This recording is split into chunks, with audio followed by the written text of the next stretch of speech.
Yun, tanim-tanim naman tayo ngayon. Guys, ito ka pa naman dito ay pinalitan ko kasi nga mamamatay yung aking mga nakatinim dito. Uy!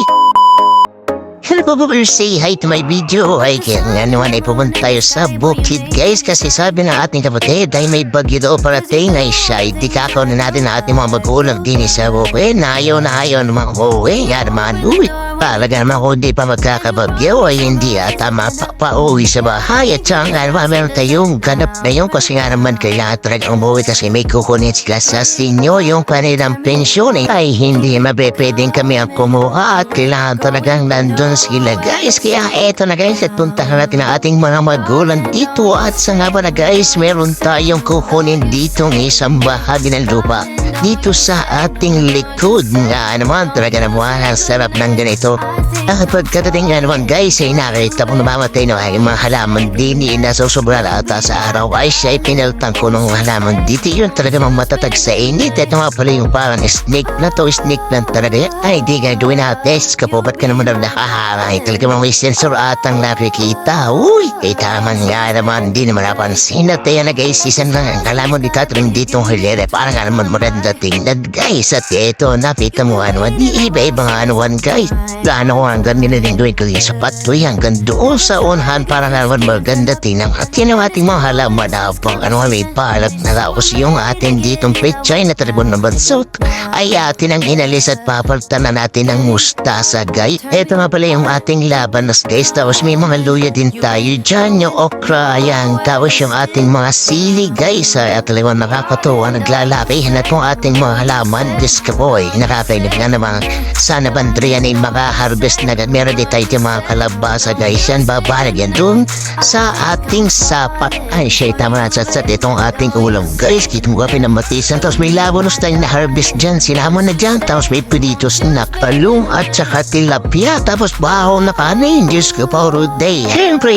harvest naman tayo guys sa first time ko nag-harvest nitong ukra kala ko napakadali din nga ano man ay di nakakatuwa at lago to company yung pinipitas na guys pero yung iba ay medyo mahirap kunin ay kaya naman sabi ko kay Bubbles na Bubbles ay pahiram ako ng gunting yan at yun na ng gunting at baka mamaya ay masira pa ang ating ukray lalo na hindi napakaniwangan nasama po na namin dito guys yung ating pinsan na si Bubbles yan assistant ko dito sa ating paggupit ng mga halaman na napakapit na bata na napalay mag-tiktok guys ay ako na may walang hilig din sa ukray bakit hindi ko mahilig at talaga naman ayaw na lasa ay di talaga natuwala tayo pagpitas nito guys ayan talaga naman ay napakasapang mga hitas na mga gulay na iyong pinagpaguran just kapos si Bubbles ay di plano natin dito guys ay bibigay natin kay Mrs. at yan namin mahilig sa okra ano kailan di kami dito kasi kung pipiling mo sa buhay ay magkano kaya rin yung piraso may 10 piraso pagkatapos nito guys ay tayo naman ay kumuha nitong ating mustasa aring mustasa ang gustong gusto guys lalo na pag ginataan o buro ay talaga naman napakasarap dito yung may pipirito mo muna yung tilapia tapos kamo igagataan tapos lagyan mo itong mustasa Diyos kung ano ay talaga naman mapakadami ang iyong kain rin ka talagang nakailang harvest na kami dito guys pinuputol ko nga lahat sabi ng taring Ninong ay wag ko daw bubunutin at tender si Silo. Aba nga naman susuloy. Ay yung hawang-huwan ay talaga namang sumuli at sumuli pa rin. Pero papalitan na natin ito guys. Hindi ko lang talaga napakanabakantin yung aking picture. Nagsuluyan lahat, nagsibulan lahat. Ay di yun napansot at hindi na lumaki. At ito pa guys yung ating laban. Diyos ko po nabunot tagad. Hindi ba naman kalaki? Ay yung beses natin kumuha ang inikot. Ginawa ka naman sa mga gulay at hindi ka naman nakakalain na ganito kaliit at ganito din kadalay ay siya ibabait na natin baka naman lalaki pa hindi pa naman talaga maaari sobrang liit pa guys baka naman pag ganito rin ay tayo ibang lasa at hindi pa talagang nahihinugan ay medyo mapait-pait pa ay siya naman ay diit at binalik ko nga mo kadalingan mong ibalik guys sana nga naman ay huwag siyang mamatay at sana mabuhay pa siya at lumaki pa ng kainaman at ito na guys yung ating mga ang parayayam ko na na talagang ito pa malaging dini tapos mamimitas ka tapos ang dami din namin dyan mga kalabasa guys yan ganyan na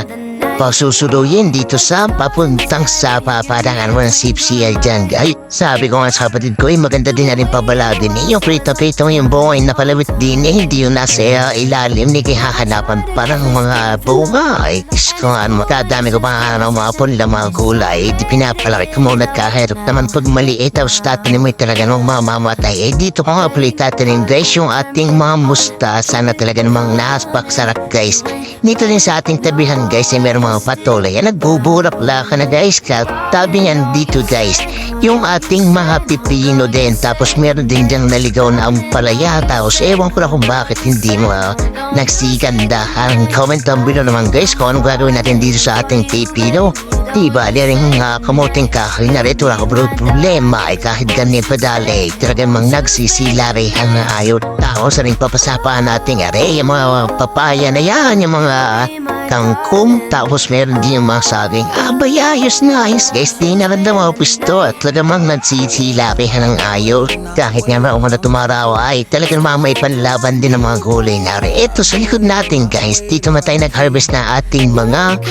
sitaw ay talaga namang ilang harvest na din araw-araw at ay inumunga na Diyos ko ay di thank you Lord nga naman at lagi na tayo may sitaw sa araw-araw. Sabi ng inay ko ay di nga naman ka-harvest na milky ng araw ay ba't ngayon dami na naman ay siya isang thank you Lord nga naman ay mukha sa parin kay di kahit 15 o 20 abo ano ay di wawa naman. Pagkalabas dito guys ay pinashare natin yung ating pinakadahilan kung bakit tayo natin dito guys ay may bibili natin tong tabila ditong lote yung halos likod ng ating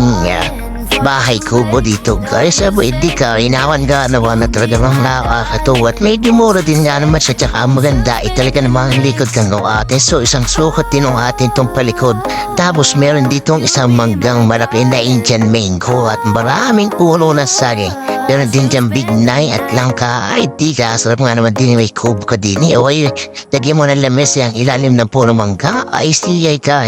eto ano ililibot ko ay dito sa ating nabiling lupa din yung ating nabiling lupa ng kubo ito ay bago nating investment kumbaga guys ito ay mura din nga naman ay talagang ang dami ng saging dito syempre plano namin dito ay taniman ng mga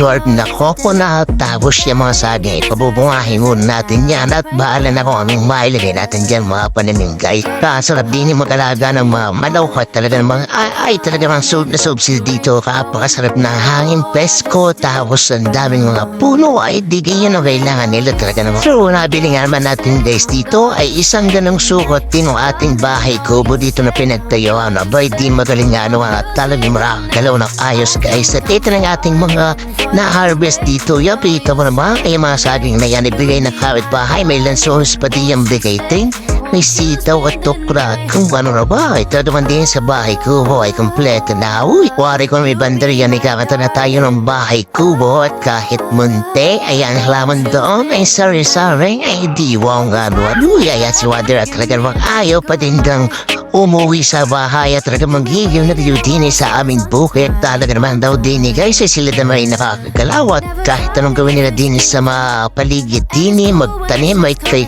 talagang sila to naman ay nalilibang ay sabi ko may ay shake digi babalik naman at may bagyo nga daw tinan mo naman may bagyong ring init na panahon na radius kung ano problema din sa Pinas ay talagang may hibo pero na ako napunta din talagang mandag-iman at kaya nakakatawa tayo ito ang dahil napakaputik pa ay digi kahirap na rin pagka mga sinyo Diyos ka po sana nga naman na rin pa sa inyong banderiyan Diyos ko Lord sana nga may pwede ng mga politician ay nasa na siya ay bigay at nang kay maibuto diyan banderiya narigan may kasino ng habang are sa inyo ay kung kadami nun ang boboto sa inyo at ipapanalo ninyo away di kayo na naman yung tipong nakatulong na kayo sa inyong mamayan ay natulungan nyo pa inyong bayan uy ay di pa nangyari nga naman yan guys di lagi ng pasok natin din si Marchulo sa ating bukap na yan sa ating bahay ay di mga laking alawan dyan mga kasi guys din sa labas hindi mo din man nga alam ko safe at maliwaway makasano ko naman hindi naman natin sasabing may mga taong gayon ay di kagaling na nag-iingat ka naman guys ay siya din na tayo guys at tayo uwi na at ating nang ihahatid ang ating mga senior sa bahay at pandariyan mo na ipabrick na. Okay guys, thank you for watching and peace out.